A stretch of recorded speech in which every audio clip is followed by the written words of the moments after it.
Good afternoon, everyone, and thank you for joining. Today on our general dashboard page, we're going to go over our missing and scheduled report. By clicking into the number of the report, a pop-up will appear that shows all of the active patients that are not scheduled.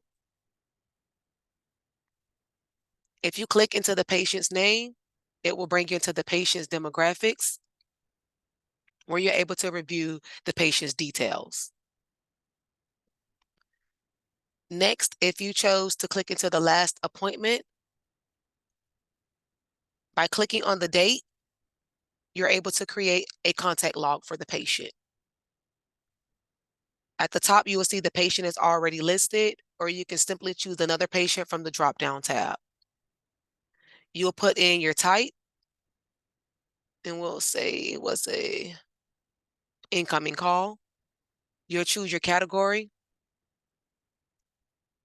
the patient's doctor, the reason for the follow-up,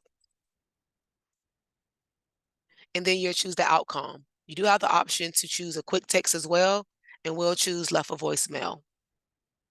Down at the bottom is where you will put in your follow-up date for you to follow up and reach out to the patient regarding the appointment. And then you can choose your follow-up reasoning here. You can also put in any follow-up notes to be aware of.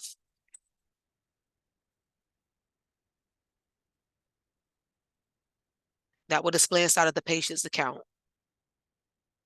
Once you click on create, and once the patient is scheduled or a follow-up is created, the patient will then come off to this reporting page.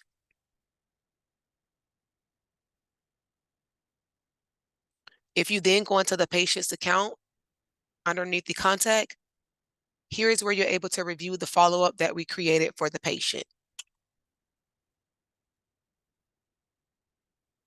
If you go back onto the general page for the missing and scheduled report, now you can see where the number has decreased and that patient was moved off of the list. That does sum up our missing and scheduled report. Thank you and have a wonderful day. Bye.